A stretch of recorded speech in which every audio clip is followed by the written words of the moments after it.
Hola, ¿qué tal? Espero que estén muy bien. Les saluda Luis Diego Quiroz. Soy el director editorial de la revista Vida y Éxito y muchísimas gracias por acompañarnos. En esta ocasión me encuentro con Marcela Cano. Ella es la gerente de sostenibilidad de Garnier y Garnier y vamos a hablar con ella sobre este importante tema y un poco sobre el enfoque de, pues su nombre lo dice, de sostenibilidad y también de negocios verdes. ¿Qué tal, Marcela? Muchas gracias por acompañarnos.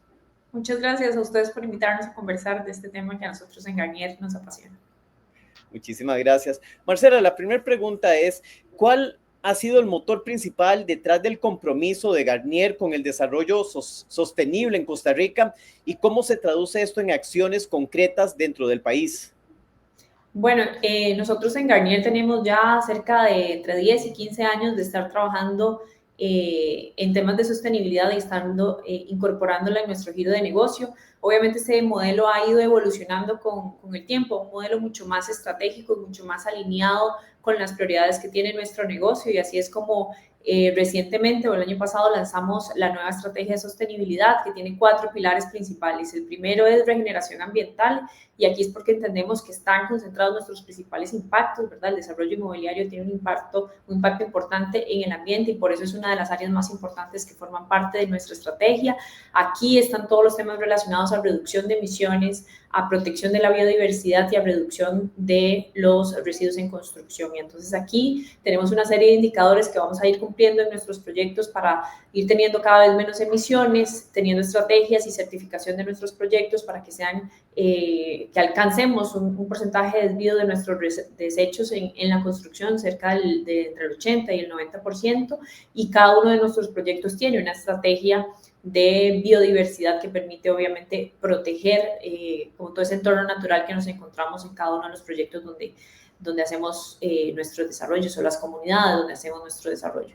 Luego tenemos el otro eje que es integración social y aquí es cómo podemos lograr que realmente el desarrollo que estamos implementando en una comunidad, sea una zona franca o sea un proyecto de hotelería o un oficentro, pueda agregar valor en el entorno. Y es así como aquí tenemos 2 iniciativas muy puntuales, muy enfocadas en empleabilidad y en promoción de las carreras STEM. Entonces, trabajamos con las comunidades para desarrollar los talentos en la comunidad para que todas estas personas puedan formar parte de la fuerza laboral de las empresas que se están ubicando en nuestros desarrollos.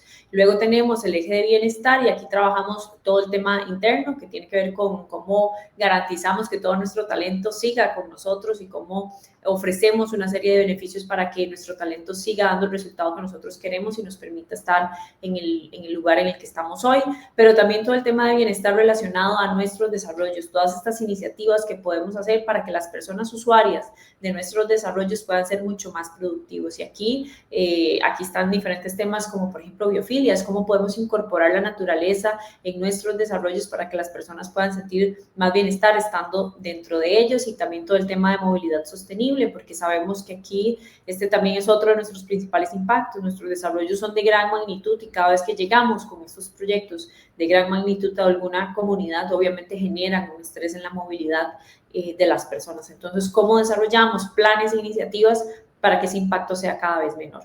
Y finalmente tenemos el eje de gobernanza, que aquí son todas las iniciativas relacionadas a nuestra cadena de valor, a ética y a gobierno corporativo.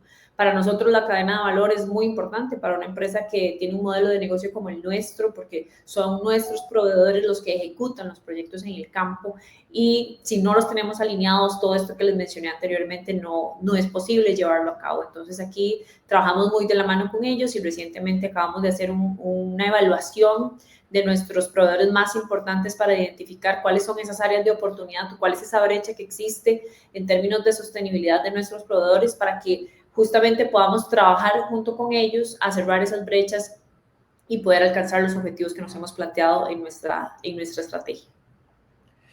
Marcela, Garnier y Garnier acaba de publicar, como bien usted lo acaba de decir, su octavo informe de sostenibilidad y también lidera el ranking de Merco en ESG en construcción y tema inmobiliario, ¿verdad? ¿Qué aprendizajes explican esta evolución a lo largo de casi 10 años en rendición de cuentas y cómo se ha consolidado la sostenibilidad como el eje de la cultura corporativa de esta empresa?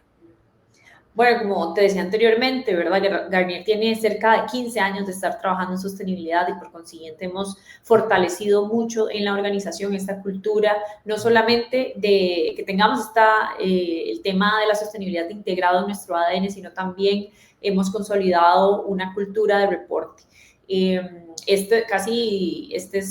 Estamos cerca de cumplir 10 años de estar reportando en temas de sostenibilidad, y esto es rendir cuentas en cómo hemos avanzado en cada uno de los temas que son prioritarios para nosotros. Tenemos 3 de nuestros reportes alineados a la metodología internacional GRI, que este es un estándar internacional que le dice a las empresas de cada sector cuáles son los indicadores que debe estar reportando, porque ahí está su principal impacto. Entonces, 3 de nuestros últimos reportes han sido alineados, y este, que es nuestro octavo informe de sostenibilidad, es nuestro primer reporte 100% de conformidad con este estándar internacional. En este camino hemos aprendido muchísimo, ¿verdad? Como les decía, hemos consolidado dentro de Garnier una cultura de rendición de cuentas, pero que rendir cuentas no es solamente por lo que logramos hacia afuera, ¿verdad? Este ejercicio de transparencia y de contarle a nuestros stakeholders como clientes, proveedores, colaboradores, accionistas, a las instituciones o a los reguladores, cómo hemos avanzado, cuáles son los retos que hay y cuál es el camino que vemos hacia adelante, o el camino que vamos a recorrer, sino que también nos permite a lo interno tomar decisiones, porque esto implica ser muy rigurosos en cómo llevamos indicadores de cómo hemos avanzado en cada una de las áreas que nos hemos propuesto. Entonces, al ser cada vez más rigurosos en cómo llevamos esta información, en cómo pulimos esta práctica de ser cada vez más rigurosos en tener una mejor recopilación de datos, podemos, después de hacer cada uno de estos análisis, identificar dónde son las áreas, ¿verdad? Cuáles son esas áreas de oportunidad que tenemos, que muchas veces esta recopilación de información se hace solamente de cara al reporte, pero hay un ejercicio muy interesante de poder ver cómo toda esa información nos permite ir mejorando, ir puliendo este modelo de rendición de cuentas, pero también ir puliendo la estrategia o el plan que tenemos dentro de la organización. Y es el caso nuestro, ¿verdad? Cada año hacemos este análisis para entender ok, el año siguiente cómo podemos mejorar, y cada año elevamos el nivel de nuestro reporte, no solamente, como les decía, por este ejercicio de rendición de cuentas ante nuestros públicos externos, sino también por este ejercicio interno de cómo podemos mejorar cada año y dónde están esos indicadores donde tenemos más retos, ¿verdad? Y cuál es el plan de acción que tenemos que hacer para que el próximo año ese indicador sea mejor, si tenemos que trabajar de la mano con nuestra cadena de valor, o es más un ejercicio interno, o es más una serie de iniciativas o alguna estrategia que tenemos que hacer en la etapa de diseño de nuestros desarrollos. Entonces, realmente es un ejercicio muy valioso que hacen las organizaciones. Hay algunas que tienen, ¿verdad? Siempre mi recomendación es, a veces no tenemos todos los datos para reportar bajo una metodología internacional como es GRI, pero siempre es muy importante empezar por algo. Podemos empezar por una memoria o recopilación de las iniciativas que estamos haciendo, y año con año podemos ir puliendo, que es el caso nuestro. Nosotros empezamos con un reporte mucho más sencillo hace 10 años, pero ya hoy tenemos un reporte que es de conformidad con estos estándares internacionales. Muy bien, Marcela. Y la última pregunta, con el desarrollo del Hotel Waldorf Astoria Punta Cacique, ¿qué retos enfrentaron en combinar un desarrollo de lujo, de ultralujo, diría yo, con una estrategia de sostenibilidad tan exigente? ¿Y qué aprendizajes pudieron sacar de esto para futuros proyectos?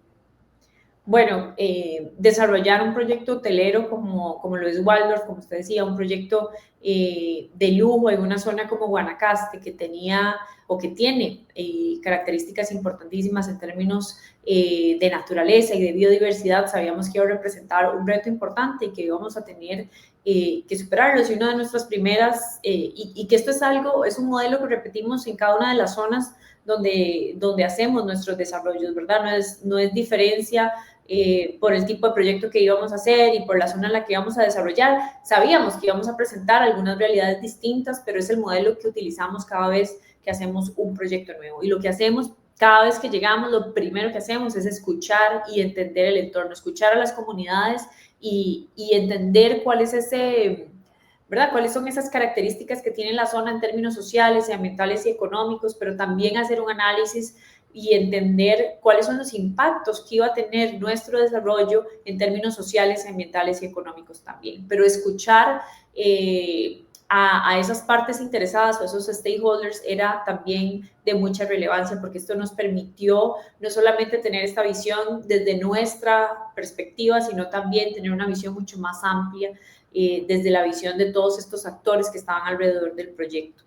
Y después de este ejercicio de poder hacer este mapeo o esta lectura del entorno, este mapeo de los riesgos y de los impactos que iba a tener el desarrollo y posteriormente tener estos procesos de diálogo con las comunidades, diseñamos una estrategia que estuviera enfocada en disminuir el impacto que iba a tener el desarrollo en la comunidad, pero también que permitiera potenciar esas oportunidades que teníamos de agregar valor. Entonces, por ejemplo, una de los impactos importantes que vamos a tener ahí era una afectación a la biodiversidad, por esto que te mencionaba anteriormente, ¿verdad? Es una zona muy rica en términos de biodiversidad y sí o sí iba a haber afectaciones. Entonces, lo que hicimos fue un análisis o una línea base para entender cómo iba a ser esa afectación, pero para entender cuáles son las especies que habían en la zona y cómo se podían ver afectados, cómo eran los flujos de movimiento que tenían dentro de nuestro proyecto para poder diseñar estrategias que nos permitieran minimizar ese impacto en la biodiversidad.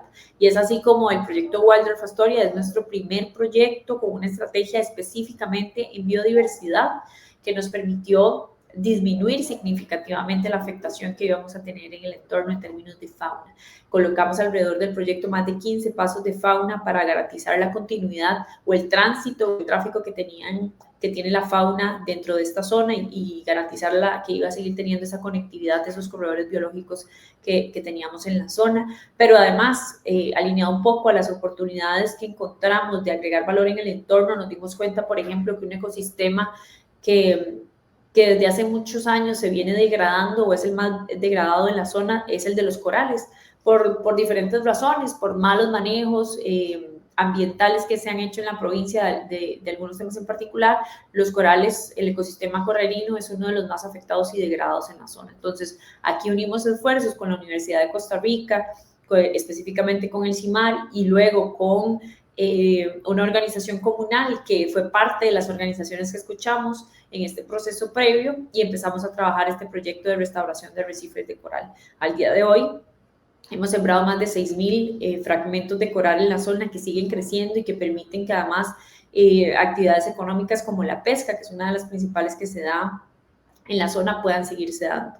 Pero también dentro de esas otras oportunidades que vimos que teníamos de agregar el entorno y además otros de los riesgos que tenía el proyecto era que veíamos una dificultad de poder encontrar la mano de obra necesaria para que el hotel pudiera entrar en su etapa operativa. Así que casi con 2 años de antelación a que el proyecto entrara en operación, empezamos a trabajar a desarrollar talento local de la mano con el Ministerio de Trabajo para que los jóvenes de esa comunidad realmente fueran las personas que se incorporaran en el hotel a trabajar. Así que los empezamos a capacitar en inglés, en servicios de hotelería y en diferentes áreas según los requerimientos que iba a tener el hotel. Y bueno, se capacitaron alrededor de 150 jóvenes de diferentes cantones de Guanacaste y que al día de hoy forman parte de la fuerza laboral del hotel. Y así hay muchos ejemplos que forman parte de esa estrategia de sostenibilidad específica para el proyecto Waldorf Astoria, que tiene este enfoque de disminuir el impacto no solamente ambiental, sino social y económico que tenía en la comunidad, pero también potenciar estas oportunidades que teníamos de agregar valor en el entorno y a las comunidades locales. Marcela, muy interesante, muchísimas felicidades pues por todos estos logros y también pues por la apertura de un hotel que yo creo que ejemplifica muy bien esa combinación entre lujo y sostenibilidad. Muchísimas gracias. No, muchas gracias a ustedes por permitirnos ampliar un poco más en todos estos temas.